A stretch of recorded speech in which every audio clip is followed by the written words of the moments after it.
Can you sharpen some of the tools I bought? Absolutely I can. Be happy to. Now what we're looking at here is a chisel that has been sharpened on the Tormek. That's got a beautiful edge on it. But you guys don't want to see how to sharpen a tool that's already sharp, right? No point to that. You'd like to see something sharpened that needs to be sharpened. So let's loan this one to our next door neighbor.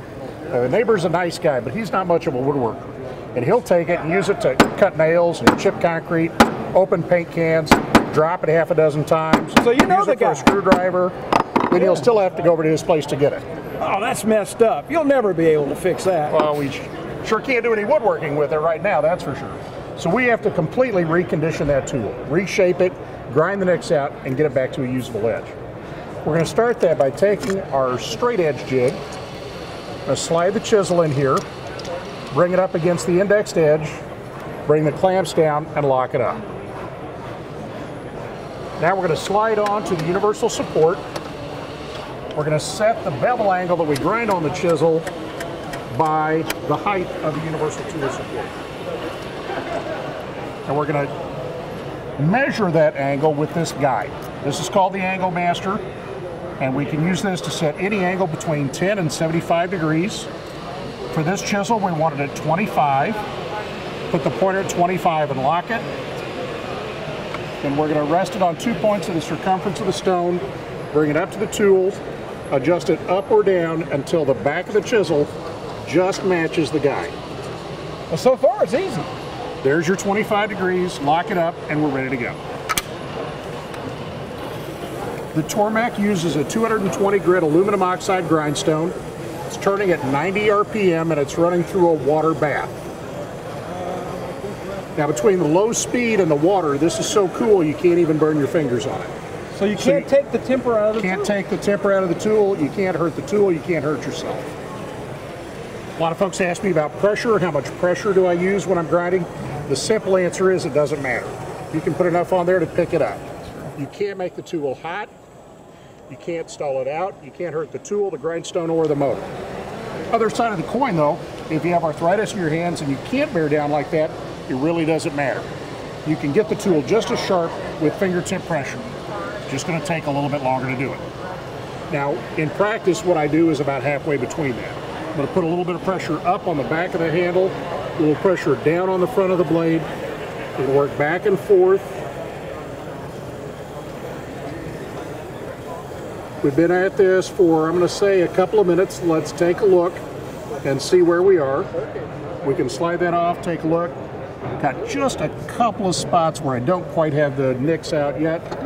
Slide that back on, give it just a couple more seconds, and we'll have that tool perfectly reshaped. And it's nice and square.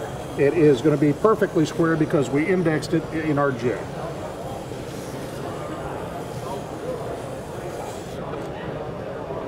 There we go. Just a couple of minutes and we've completely reconditioned that tool. Now we've got a little wire edge on there. We're going to take care of that in a minute. But the next thing we need to do is take every scratch that's in that bevel. We need to make every scratch smaller and put all the scratches closer together. Okay. And what that usually means is you've got to go to a different grindstone. Or it means give up on the grinder altogether and start using bench stones. Sure. With the Tormek, we're going to take the same stone and change the way that it cuts. That's great. Feel the surface of the wheel. Just nice. That's and the cool. 220 grit cut. This piece is called the stone grater. I'm going to use the smooth side of this, and we're actually going to polish the surface of the grindstone. Okay. This is fracturing each crystal in the surface of the stone. We're going to change the effective cutting action from the 220 grit that we use to get the nicks out to a very fine cutting 1000 grit that we're going to use to refine the scratch pattern on the stone.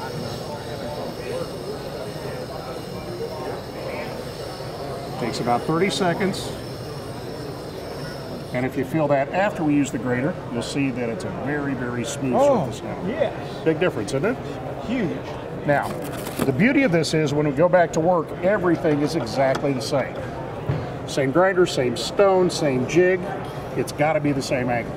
You don't have to reset, recalibrate, or realign anything. Just slide it back on and go back to work. Since everything is perfectly calibrated, this step is very quick. 25 or 30 seconds of this is all you're going to need to smooth out the scratches in the bevel.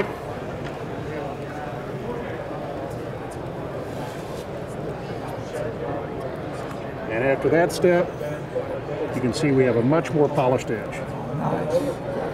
Now, at this point, it's a well-ground chisel, but it's not quite ready to use.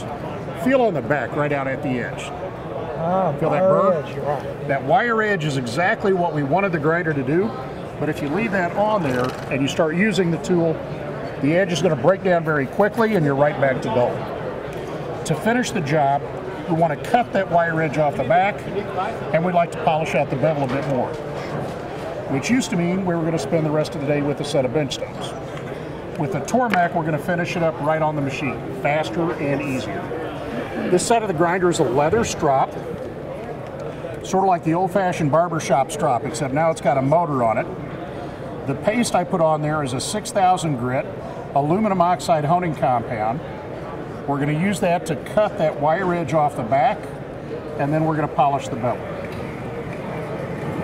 And then just to make sure we get it work completely off, we'll go back and forth a couple of times from the flat side to the bevel side.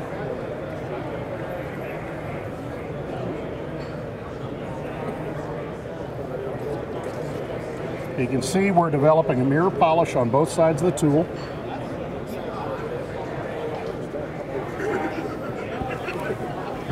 About 7 minutes ago, I beat that with a hatchet. At about the time it would take to watch the morning weather, we have put a perfect cutting edge on that tool. That is just wonderful. Thank you so much, You're Jeff. welcome. Wow. Now that is one sharp tool.